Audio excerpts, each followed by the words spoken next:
I'm James Gardner, host of Your History, Your Story, a podcast for everybody who loves stories about interesting people and events told by those who uncovered them from within their own family trees. This, we hope, will inspire you to discover and celebrate your history and your story. Thomas Smallwood was born into slavery in Maryland in 1801. Smallwood, a shoemaker, later moved to Washington, D.C., where at age 30, he was able to purchase his freedom. While living in Washington, he witnessed the day-to-day activities of slave traders who were involved in selling enslaved blacks into the Deep South, where they would work on cotton and sugar plantations. The domestic slave trade often permanently separated wives from husbands and children from parents. In this environment, in which both enslaved and free blacks were fearful of being sold south, Smallwood became determined to take action to help people to escape north to Canada, where they would be safe from slave hunters seeking to return them to their enslavers. Smallwood, who was self-educated, eventually teamed up with a much younger, Yale-educated white abolitionist from Massachusetts named Charles Torrey. Together, the two men created what may have been the first underground railroad that ran through Washington, D.C., helping many to escape being sold south. In addition to facilitating escapes, Smallwood became a prolific writer and taunted slave traders through articles he wrote that were published in northern newspapers. In this episode of Your History, Your Story, we will be speaking with author and Pulitzer Prize-winning journalist Scott Shane. Scott will share exciting stories from his recently released book, Flee North, A Forgotten Hero and the Fight for Freedom in Slavery's Borderland. Flee North tells the story of Smallwood, Torrey, and their fight against the domestic slave trade in the 1840s. I'd now like to welcome Scott Shane to our show. Welcome, Scott. James, thanks for having me on. Well, your book that has just come out, Flee North, A Forgotten Hero and the Fight for Freedom in Slavery's Borderland. Tremendous book. I've just completed reading it. It's very different from the two other books that you have published. And could you explain why you chose to write on this topic? What inspired you, or who inspired you to write this book?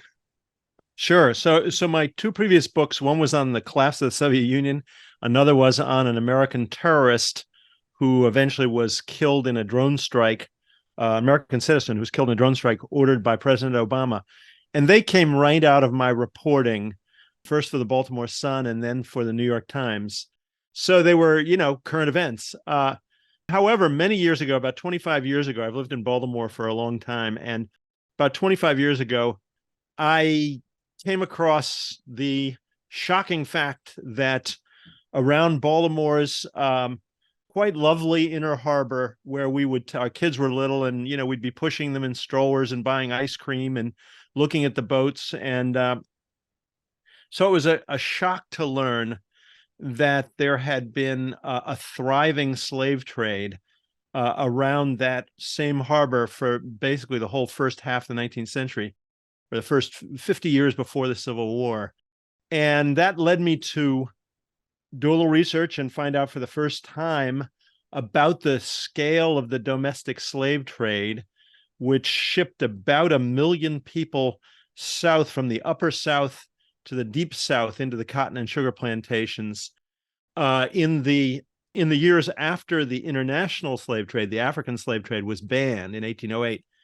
And, often these people were shipped away from their families, husbands separated from wives, parents from children, a very tragic kind of mass forced migration. And, it was such a shock to me. And even in Baltimore, no one seemed to know about it. So I wrote a long story about it back in 1999, a long time ago, for the Baltimore Sun. And I always wanted to return to the subject in part because I found that, even when I moved on to the New York Times, my, very well-informed, well-educated colleagues had no idea really what I meant when I said domestic slave trade. And when I retired from the Times at the end of 2019, I started looking for a story to tell because I figured I'm not a professional historian. If I have any skill, it's probably storytelling and some research. And so it was tough, though, because virtually everybody who was sold south in the domestic slave trade was illiterate and didn't leave behind, detailed journals and reminiscences of what had happened to them. Many of them, sort of disappeared into the cotton trade or the sugar trade and was never heard from again. The slave traders, almost the used car salesmen of their day, they were kind of looked down upon some, and they were literate but not literary, and they didn't really want to brag about what they'd been up to. So it was tough. So then I enlarged the sort of scope of my survey and started looking to other characters in the mid-Atlantic who had been involved in the slave trade and the fight against slavery. And one of the guys, I came across a guy, Charles Torrey, who was an abolitionist who had died in the Maryland penitentiary. And that kind of caught my attention. And he was jailed for that. He was imprisoned for that very reason, for helping people escape slavery. And then looking at Charles Torrey, who's a modestly well-known character, not a huge character, hasn't got a lot of attention, but there is a good biography of him from 2013. So I started looking at him, and some of the accounts of him mentioned this guy, Charles Torrey, was a white man from New England, and some of the accounts mentioned that he had worked with a black man from Washington, D.C., a formerly enslaved man who worked as a shoemaker in Washington, D.C., named Thomas Smallwood. But generally, the accounts would just have Smallwood mentioned in a throwaway line, and he kind of came across as the black sidekick of Charles Torrey. But the more I dug into Thomas Smallwood's story, the more I realized it was really the other way around. Smallwood was about a dozen years older than Torrey. He'd grown up in D.C. and around D.C., very plugged into the community there. And it was really Torrey who was Smallwood's sidekick rather than the other way around. And then, we'll talk about this, but I discovered that Smallwood, in addition to organizing escapes, had written about them, and then finally the kind of, I guess, the crowning blow was to discover that Thomas Smallwood was actually the guy who named the Underground Railroad. So he almost took over the book, but, ended up with Thomas Smallwood and Charles Torrey and the Underground Railroad on the one hand, but I did not lose track of the domestic slave trade. So the third major character is a fellow named Hope Slatter, who was the leading slave trader of his time in the mid-Atlantic, based in Baltimore, based on Pratt Street, which is the street that runs along Baltimore's harbor, where all the tourists are. So a large part of the book, as you know, is devoted to the story of the domestic slave trade as well. Yeah, absolutely fascinating. And I've been to Baltimore quite a bit. I wish I had read this book or had this book to refer to when I went down. I am planning to go down there again just to look at the area and imagine some of the history that was around there. But let's set the scene a little bit here. You refer to in the title slavery's borderland. Yeah. You talk about Washington, D.C., you talk about Baltimore. So this is the northern fringe of the slave states. What was it like there? What were the dynamics? Because there were enslaved people, there were free blacks, Yes. abolitionists, there were slaveholders. What was it like?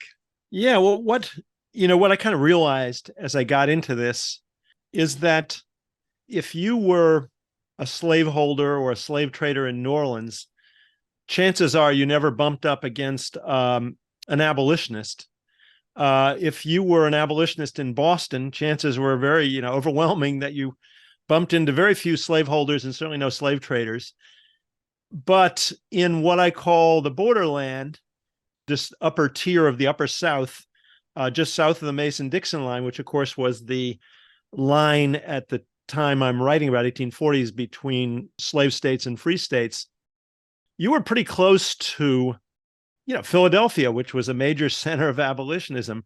On the other hand, Baltimore was, the largest city in the slaveholding South by far. And, the power was held very much by, the political power was very much held by the pro-slavery forces, what the abolitionists started calling the slave power.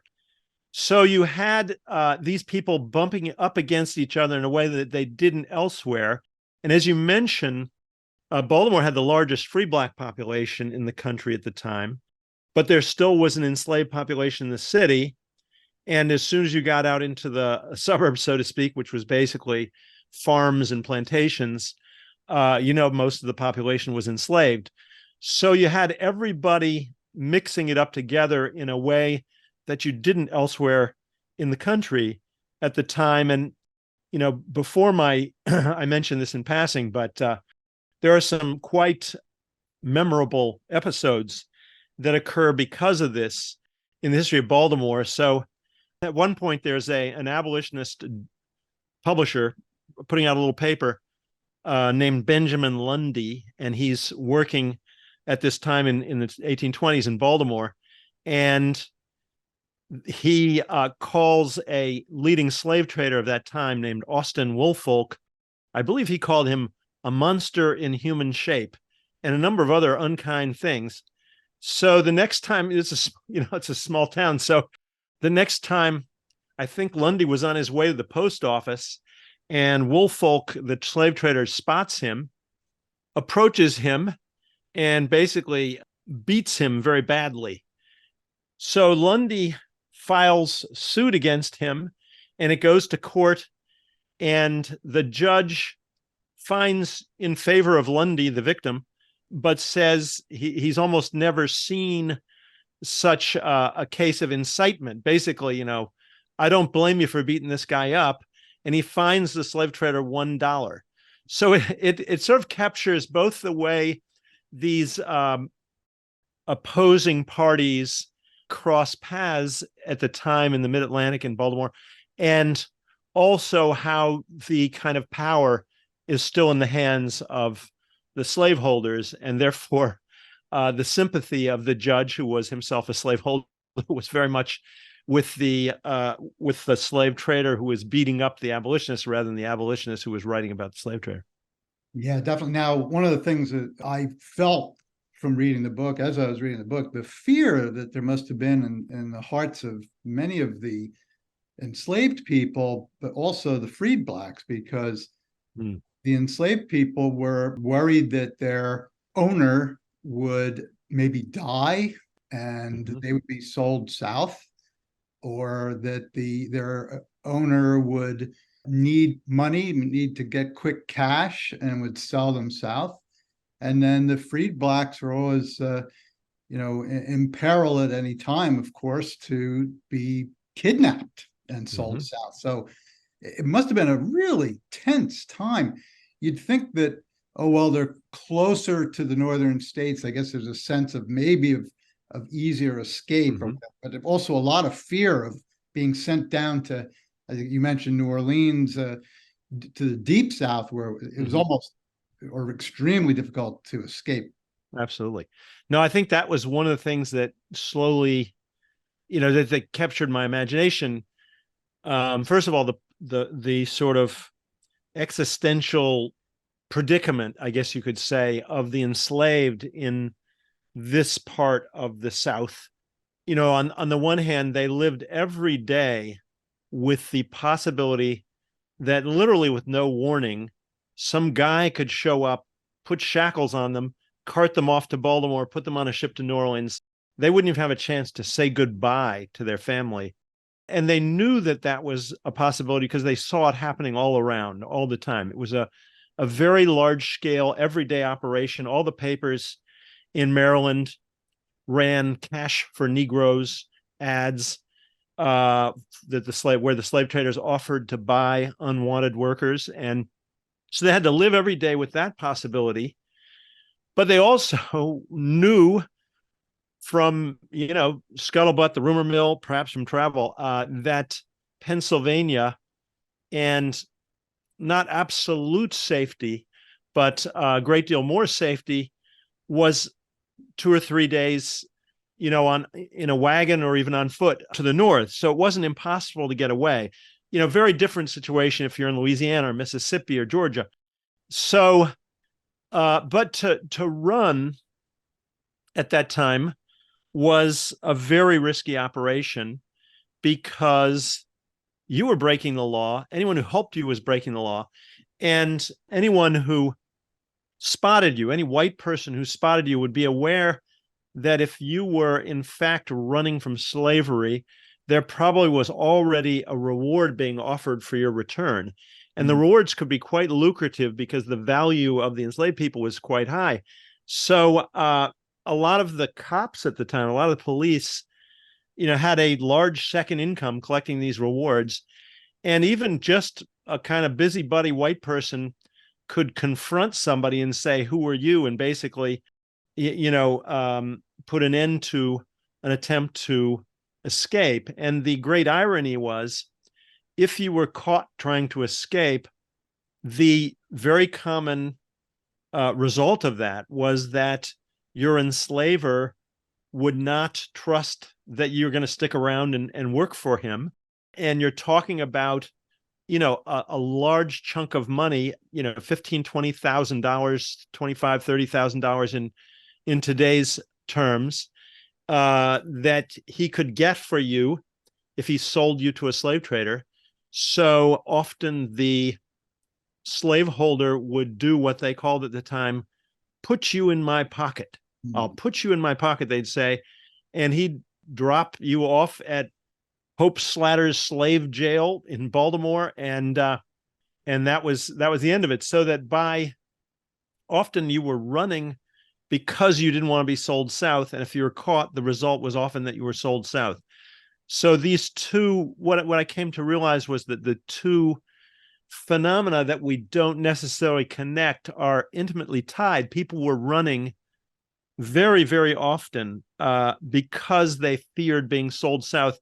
And in many cases, because they'd gotten word that they might be about to be sold south. As you mentioned, if your enslaver's on his deathbed, his estate is going to, go into probate, and it's highly possible that you'll be sold off as a result and separated from family. But that's for the enslaved.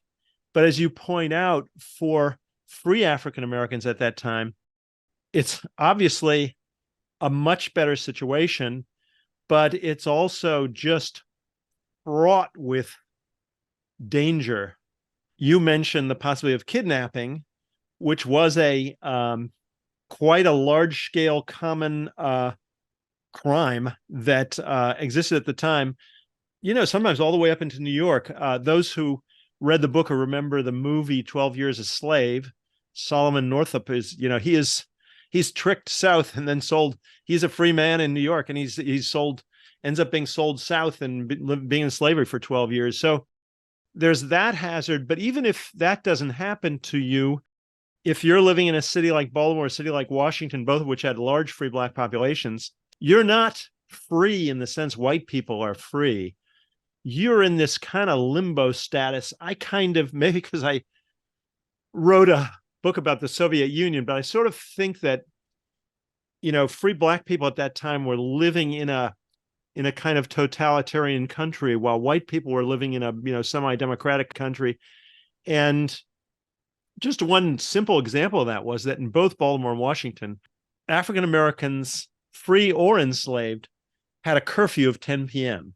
You couldn't be out on the street outside your house after 10 p.m., or you could be pulled into the police station and whipped or fined.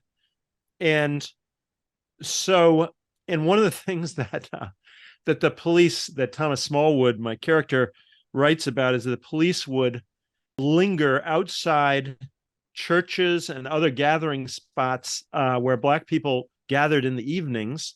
And, if they got caught up in the spirit and ran over 10 p.m., they'd grab them on the way out, because they could often make money in various ways off of this. So it was a tough life and a very precarious life, you could say. Yeah. The other day we had a family event. We were together with our kids and grandkids, and we were sitting there. I'm in the middle of reading this book, and I just looked around and I thought to myself, what if I was living in fear that, half of us or one of us, my loved ones, was just like disappeared or swept up or Yeah. whatever, and never to be seen again, and Yeah. separated. Half of us went this way, half went this way. Yeah. And that really was terrifying. Now, so this is the atmosphere, sort of the stage of a lot of your story. Can we talk about Thomas Smallwood? Let's start with him, a little of his background. Sure. So Thomas Smallwood was born into slavery in Bladensburg, Maryland, which is a little town right outside D.C. And at the time, it was a port on the Anacostia River, which was then called the Eastern Branch. It runs into the Potomac, and it was then known as the Eastern Branch of the Potomac. And he, one of the things that's a missing piece of the puzzle that I hope some future researcher will maybe find and fill in is I do not know who his parents were. And I speculate in the book because Smallwood wrote a memoir, and he doesn't mention anything about his parents, which is rather unusual. However, what wasn't unusual, unfortunately, at the time, was for an enslaved child's parents to be shipped off to another farm, down the road in Maryland, but far enough that he just didn't see them, or sold south, as we were discussing. They could have been sold south when he was an infant, and he might not have even known his parents. But in any case, I'd love to know more about them. He, however, comes into a piece of luck in childhood, if you can say there is luck within the very bad luck of being enslaved. And that is that he was inherited by a woman along with his sister, who then married a second marriage, a man named John Ferguson, who was a minister and worked actually at a lumber yard and was fairly hostile to slavery. And because of the kind of legal complications, he did not have the power to free Thomas Smallwood and his sister right off the bat. He had to buy them from his new wife and her children from the previous marriage. And he required that Smallwood, so he paid $500 for Smallwood, which, is about somewhere around $15,000, $18,000. And, Ferguson was not a rich man, and he required that Thomas pay that money back over time. But he gave him a lot of freedom. He made this kind of deal with him when he was 15 years old. When Thomas was 15 years old, he said, I'll free you at age 30 if you pay off this money. And he actually recorded that at the courthouse in Prince George's County, Maryland. So it was sort of, he was on the record. And, just speculating, something that often happened in those days was, let's say John Ferguson, catches yellow fever and dies. His wife and children may have other ideas and may try to enslave Thomas Smallwood for life. But by putting this on the record at the courthouse, Ferguson sort of guaranteed to Smallwood, reassured Smallwood that he really meant it. And indeed, Smallwood was hired out during part of his term in slavery, which is a very common thing around the cities at that time, where your enslaver would send you to somewhere else to work, sometimes in a shipyard or factory or something, but often as a household servant, and then collect your wages on your behalf. And so Smallwood worked for a kind of a veteran educator, I guess you'd call him, named John McLeod in Washington, D.C. And Ferguson and his wife had taught Thomas to read, and he remembers in a very colorful way how a young enslaved Black boy who could spell, as he put it, words of 2 syllables was sort of like a wonder of the world. And, he would be called in off the street, hey, Thomas, spell this word, spell that word, because it was unusual. And then while working as a servant in the house of this guy, John McLeod, who was also anti-slavery and seems to have just been, couldn't help himself. He was always educating people.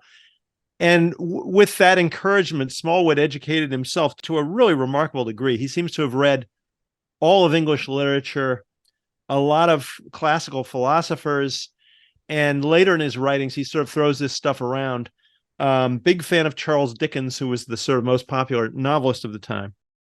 So, he's in this unusual situation at the age of 30. He's very well educated.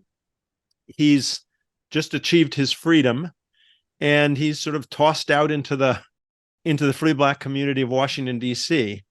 And he begins to make his living as a shoemaker. He's living down, for those who know Washington, he's living down in Southeast D.C. near the Navy Yard, which is still there, just steps away from the Navy Yard.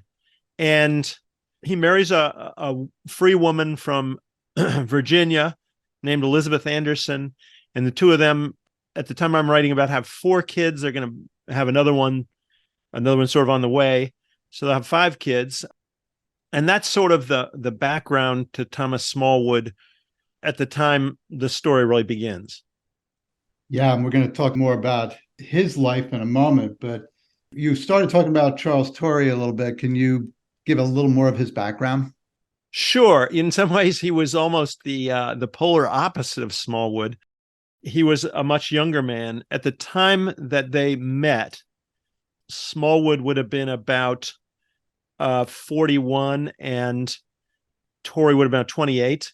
And Torrey was very well educated. He'd gone to Exeter and Yale, but he was somewhat sickly. He had a chronic infection with tuberculosis, which was known as consumption at that time, and was not, was very common disease. In fact, his parents and his sister were all killed by tuberculosis when he was very young. So he was raised by his grandparents, but his grandfather had actually served in Congress and had been in other roles in public life. So he kind of grew up with a little bit of a sense of public service and public life. But he was, I think it's kind of fair to say, he looked like a little bit of a screw up in his early adulthood. He tried his hand at teaching after Yale. And, I don't know, my heart goes out to him. I remember once for a winter study, sort of January term thing in college, I tried to teach 7th graders, and they just ran all over me. And that's kind of what happened to him. And he keeps a journal, so you can tell he starts with 5 students and he gets up as high as 20, and then students back down at 5, and then pretty soon he's out the door, either because he's given up or he's fired. It's a little hard to tell. But so he sort of flames out as a teacher. He's trained as a minister, so he tries preaching and in a couple of churches. But, I found one quote calling him a miserable preacher. And so his sermons were apparently not popular with all the audience. And at that same time, as he's working as a minister, he gets very caught up in the anti-slavery cause. And, one of the things he finally, more or less gets fired from his preaching job. And you can kind of tell that one reason is his heart is no longer in it. He's spending all his time on the anti-slavery cause. So then he's married in the interim, and he's got 2 kids, and he has to earn some money. So he approaches the Massachusetts Anti-Slavery Society and ends up being a lecturer, traveling around Massachusetts, giving anti-slavery lectures, and they pay him a little money, and he raises money for the cause. And the other big thing that happens in his life is he meets and is a sort of close junior colleague of William Lloyd Garrison, probably the most famous person in American abolitionism. But soon enough, as happened in those movements, in the abolition movement, there's a pretty significant split. And it's between Garrison, or the faction led by Garrison, and his critics. And the main issue is that Garrison believed that the government and the political system, the electoral system, was so corrupted by slavery and the slave power that you could not use them to combat slavery. So he was so pure-minded about this that he didn't even vote, because basically, he saw it as a choice of evils. And so instead, he relied on what they called moral suasion as a strategy, if you call it that. As far as I can tell, it was essentially hoping that eventually these arguments that showed the immorality of slavery would reach the ears of the slaveholders, and the scales would fall from their eyes, and they'd say, "I'm so sorry," and they'd free all their slaves. But I think Charles Torrey and a bunch of other guys thought this is nuts, and they wanted to use the political system to combat slavery. So they break with Garrison in a big showdown in 1839, but they're trying to oust him as head of the anti-slavery society. And that fails because Garrison has a lot of black support, a lot of support from women, because he was an early supporter of women's rights. So Garrison hangs on to the job, and they start a separate organization and a separate newspaper, and eventually a separate political party, a national political party called the Liberty Party. That's the first explicitly anti-slavery party there is. And so Torrey then becomes a lecturer more or less for the Liberty Party. And that's where he is when he has the idea of trying yet another career, I guess you could say. He's going to become a journalist, a correspondent for a bunch of little abolitionist papers in New England and New York. And the idea is that he'll go down there, he'll cover Congress, he'll cover the debates over slavery and so on. And he'll send his dispatches up to these papers, and they'll pay him enough to keep body and soul together. And his family's staying in Massachusetts, but he's going to go down there. So indeed, in late 1841, he heads on down to Washington, D.C. And for him, it's really quite exciting. It's very obvious from the letters he's sending back to his wife, because first of all, he's been this ferocious anti-slavery lecturer, agitator, but he's never seen slavery. And all of a sudden, here's slavery right in front of him. D.C., is a slave city, and the slave traders literally operated on the National Mall between the White House and the Capitol. And so he's surrounded by slavery.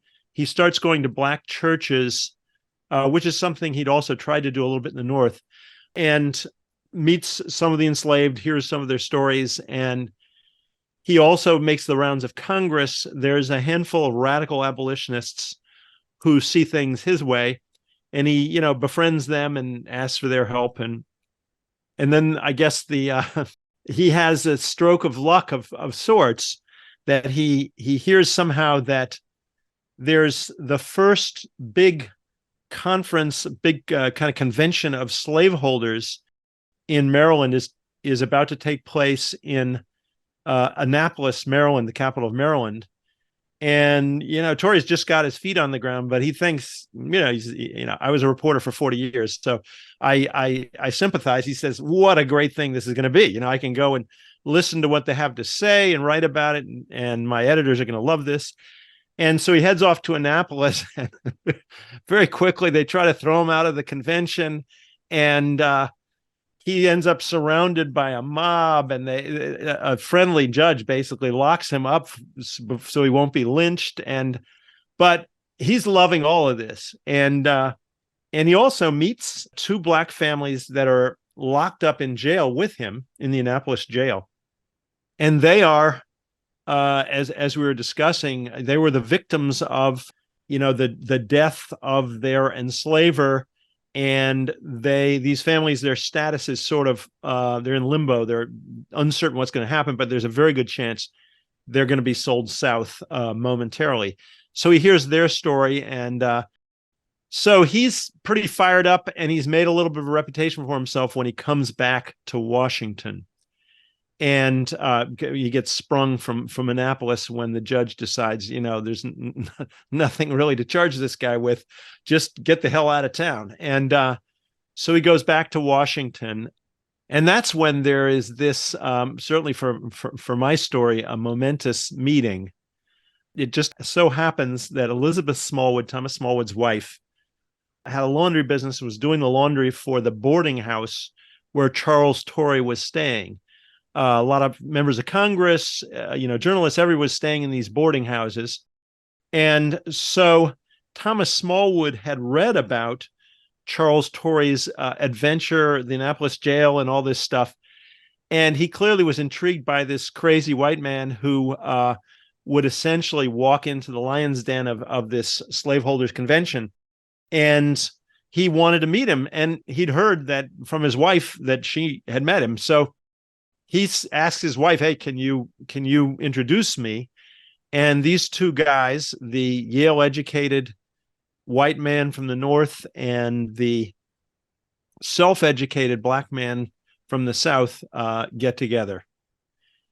And that's where this story gets super, well, the whole story is interesting, but it gets really super interesting because you got a lot of stuff going on here. First of all, you bring it up in the book, in effect, that there were different types of abolitionists, which was interesting to me.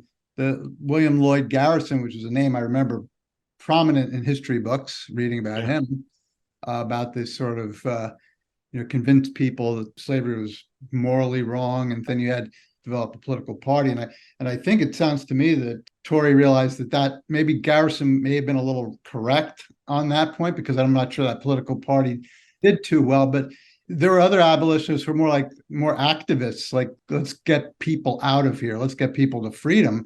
And that's, I think, the ultimate conclusion of both Smallwood and Torrey was, we're going to get people to freedom, which is really... That's absolutely right. I mean, one of the things that I failed to mention is that Thomas Smallwood describes how he got caught up in what was called the colonization movement in the first years, in his last years of slavery, first years of freedom.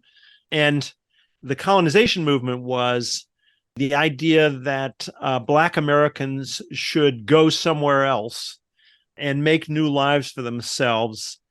And it attracted early on quite a number of especially more educated Black people who concluded quite reasonably that they were never going to get a break in the United States of America, and they might as well try their luck elsewhere. And people went to British Guyana, and they went to Trinidad and Barbados and other places, Sierra Leone.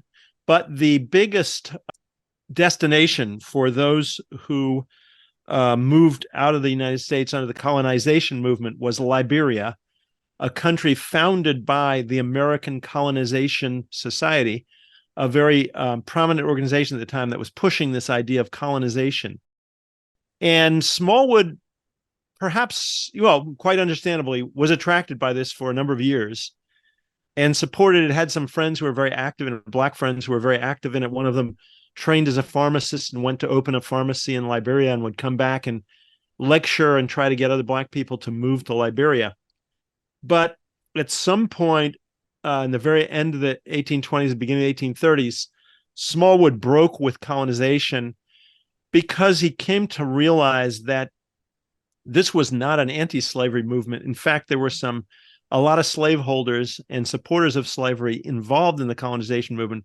What their real fear was that a growing population of free Blacks would infect, so to speak, the enslaved population, and the enslaved population would demand freedom, would revolt, and they couldn't have that. So, from a more cynical point of view, the colonizationist movement and the often wealthy and prominent white people who were behind it were really engaging more in ethnic cleansing than they were in any kind of liberation movement.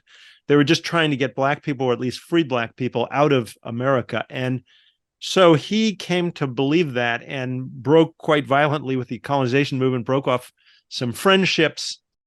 But between Smallwood, who had been in endless meetings arguing about colonization, and Torrey, who'd been in endless meetings arguing about, moral suasion and politics and so on, you get the feeling that both of them had kind of had enough of just sitting around and talking.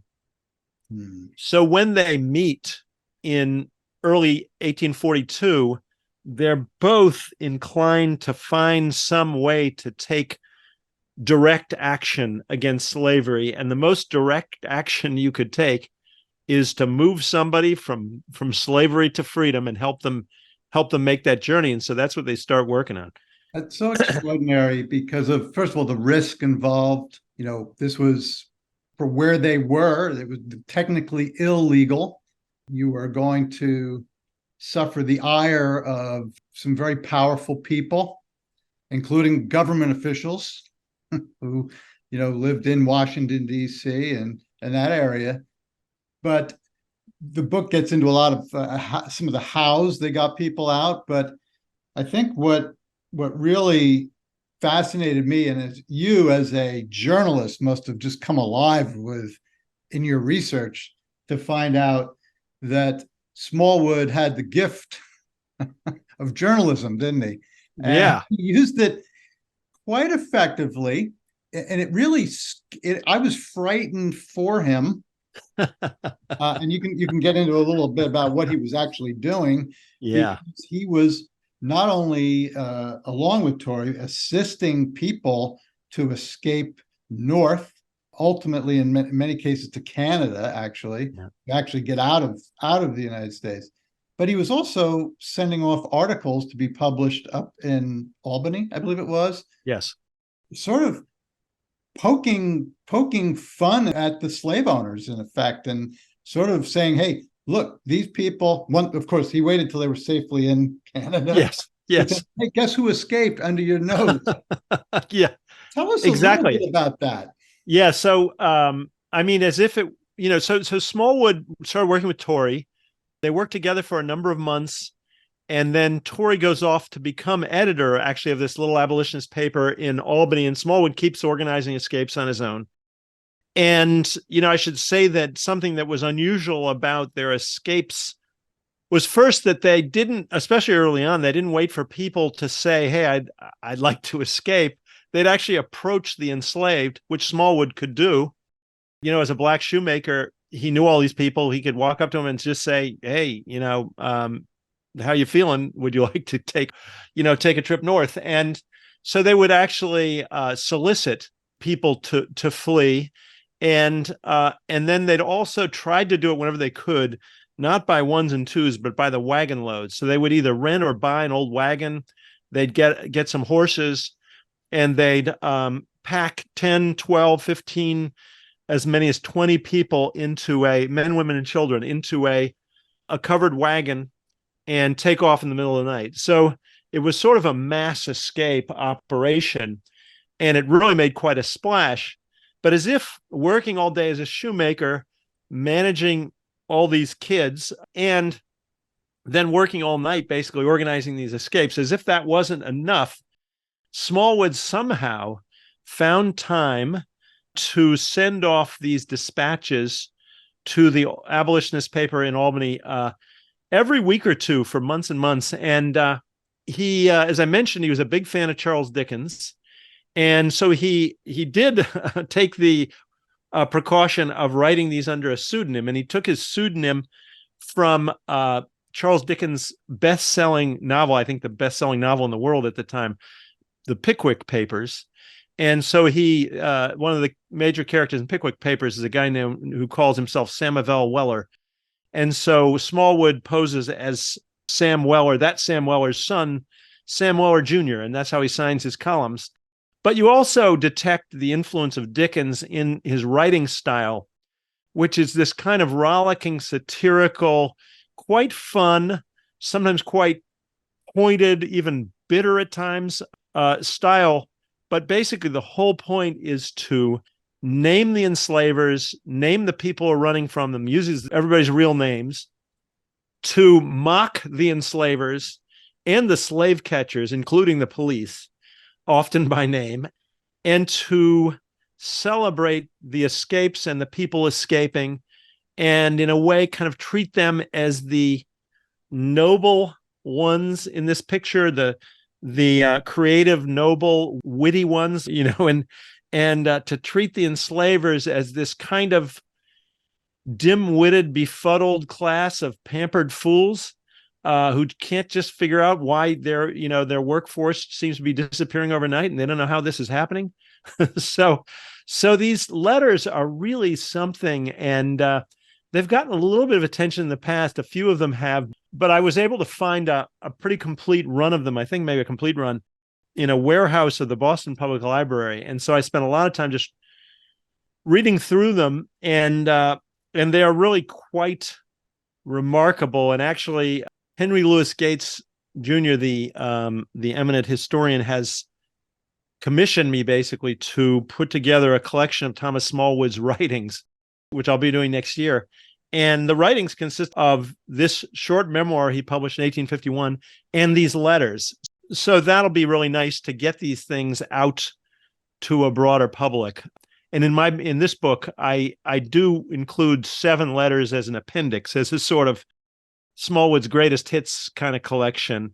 They're really remarkable. And in the middle of going through these letters, I come across a story that was really kind of flabbergasting when I first found it, because he says in a letter published on August 10th, 1842, Smallwood's, as usual, addressing a slaveholder. Oh, and I should say that he always asked the editors to send a copy of the paper to any of the slaveholders who were mentioned. So these poor schmoes would get a copy of this paper from Albany and open it up, and there they were, being mocked by Smallwood under this pseudonym. But anyway, I'm reading along through the papers. In the August 10th issue, Smallwood is addressing one of these slaveholders, and he says that this man's slaves must have gotten away by that underground railroad or steam balloon about which one of your constables was swearing the other day. And then later he sort of explains what he's talking about. And so it turns out there was a notorious Baltimore police constable named John Zell. I think he did a lot of work in Washington as well.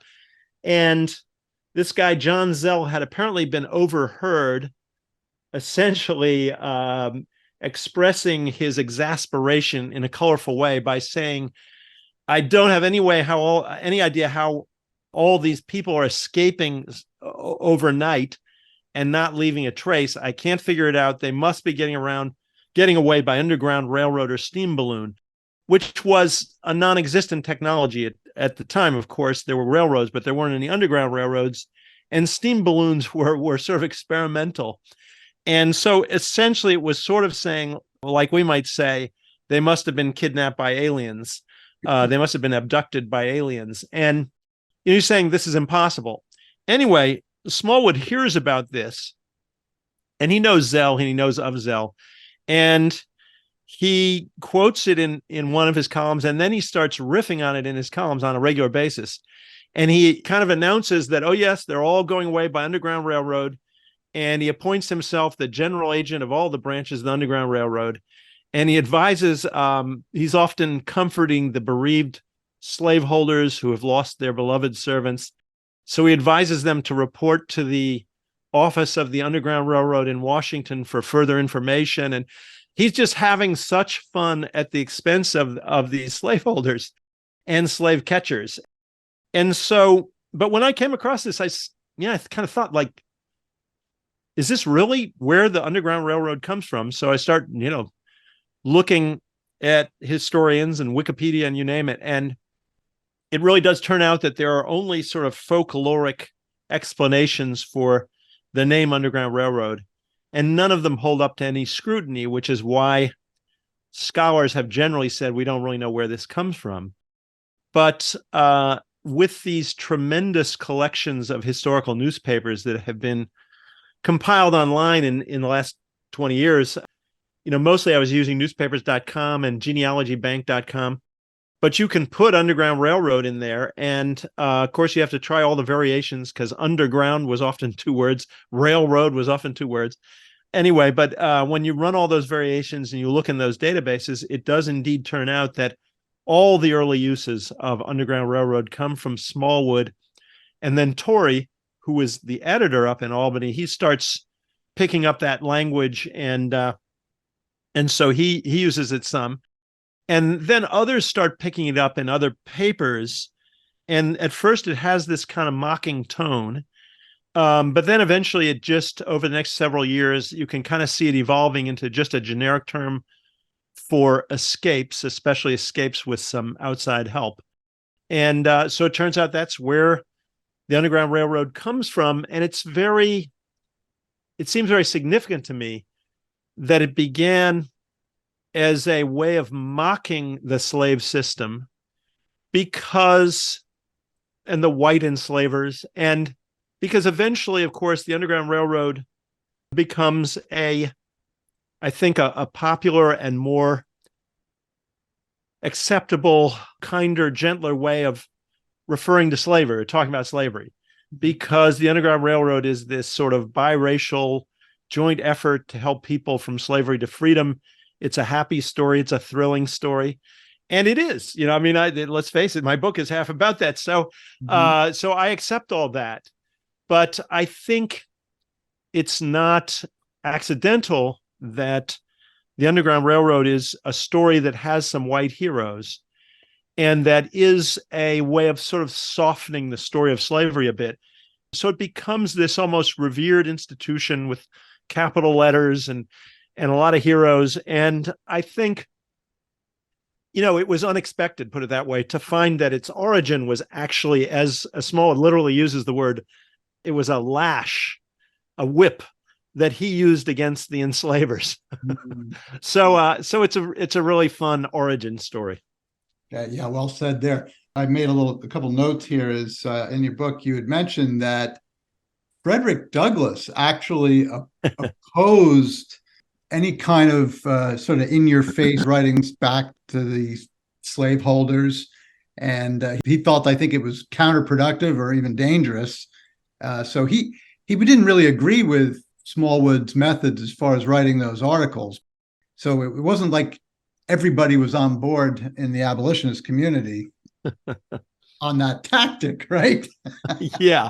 Yeah, that's for sure. And one can understand that. So Douglass writes a fairly strongly worded denunciation of those who kind of go on in public about escapes, because he says they're only helping the enslavers and the slave catchers. It's a clandestine operation. They should keep their mouths shut, basically.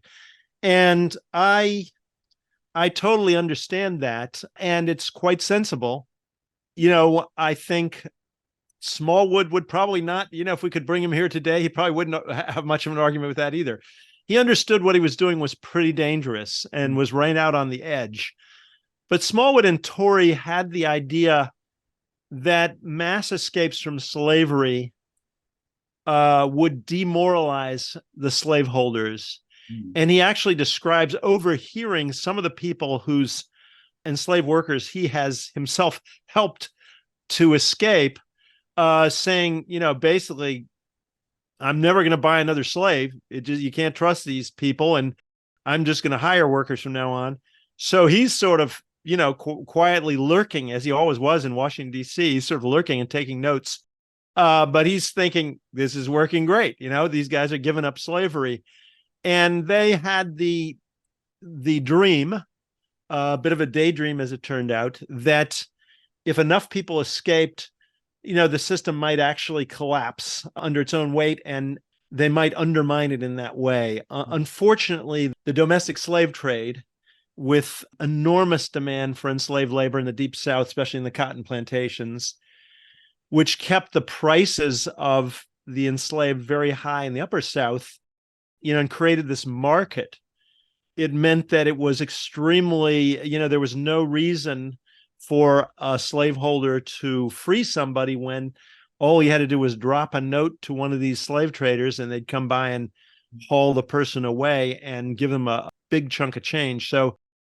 So obviously slavery lasted for another 2 decades after these guys were active. Yeah, and I don't want to give the rest of the book away. I want people to get the book and find out what actually happens. But certainly, both Smallwood and Torrey did some risky stuff, and they were willing to actually stick their neck out even further. And the tactics that they were using, very, very brave remaining, as Smallwood did, undercover and yet performing very risky deeds at the same time. Yes. Yes. A real two tremendously interesting people. I also understand that both Smallwood and Torrey, they had things in common, and one of them was their Christian faith. Isn't that a fact?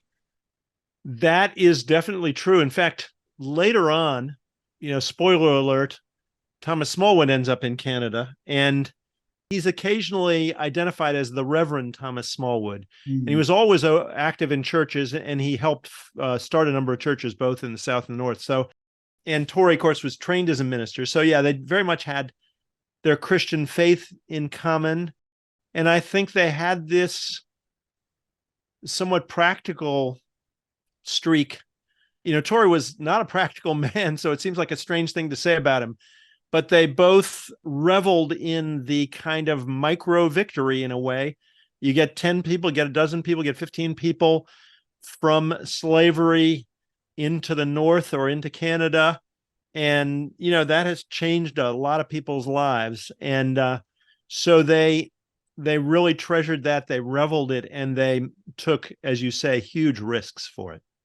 One little side note that you mentioned in your book also is that back in, I think, in the 1790s, actually, there was a Fugitive Slave Act that was put in place that allowed slaveholders to actually cross borders into free states and really catch the enslaved person and bring them back. And that was updated and made stronger in around 1850 or so. Exactly. With a revised act. Yes. In fact, it was the obligation of citizens in the North to return people who got that far back to slavery. And, any Black person who was suspected of escaping slavery, even in a city like Boston, could be hauled in front of a magistrate who would determine whether they were in fact had been enslaved in a southern state and arrange for them to be shipped back south. And that was one of the really, one of the flashpoints, you could say, in the years before the Civil War. The idea that the slave power, as they called it, was in effect trying to co-opt or corrupt Northern officials and Northern citizens and force them to be complicit in this crime of slavery. It just makes the whole thing so much more urgent as far as when to escape, if you're going to try to escape, how you're going to escape, because there were so many things in place against you succeeding that it made the lives of enslaved people and free Black people, as well as the both white and Black abolitionists, to try to make this happen, because there were serious consequences. As we know, Torrey ended up in jail. Smallwood had to flee. So this book is so exciting because it really paints a picture of what it was like then, and it's just brilliantly researched, Scott. I really enjoyed it thoroughly. I like to do this on our shows often, is a hypothetical situation that you're able to grab a cup of coffee with Thomas Smallwood. All right. And I know you would ask him about his parents. You said that already. But yeah. Is there any question, or even Mr. Torrey as well? Is there any questions that you would want to ask them that you didn't pick up in your research? I think what I would love to do with Thomas Smallwood, and of course I've thought a great deal about that, it's never going to happen, presumably, unless there's some real scientific advances in the near future. But I would like to sit down with him and sort of tell him the rest of the story. He actually survived. He had a remarkably long life, and so he survives into the 1880s. But I'd like to tell him, sort of what happened after that: Reconstruction, the end of Reconstruction, Jim Crow, the civil rights movement, the struggles of today. I'd love to bounce all this stuff by him, show him a PowerPoint or something, and then say, so, what would you have predicted my suspicion is he would have predicted something very much like what's happened. Yeah. He was sort of prescient, I think. For one thing, he told everybody they should keep running to Canada, that they would not be safe on American territory. And there was a lot of truth in that, as you point out, partly because, he felt very vindicated in 1850 when they passed the updated Fugitive Slave Act. And he also understood, in a way that was unusual for his time, the kind of racism, the caste system that underlay the slave system. And he understood, as a free Black man, that simply escaping slavery would not be enough to become a fully free, fully empowered citizen of the United States. So some of the things he says, he wrote in the 1840s and 1850s, I kind of rear up and say, wow, he was right. So I would love to have that conversation with him. It might take more than one cup of coffee, but boy, I'd also like to tell him, his columns were lost, but he was clearly quite proud of them. And he includes the only one that he had. He puts it in his memoir. So I think he would be very pleased to see that his columns, his old newspaper columns, were being dug up all these years later and given an audience again. Wow, that's fantastic.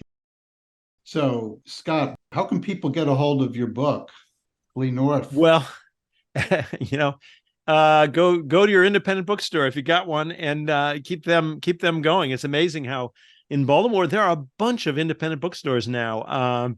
Amazon sort of beat them down pretty badly, but they've made an amazing comeback. Or, buy it from bookstore.org, which is sort of supporting the independent bookstores.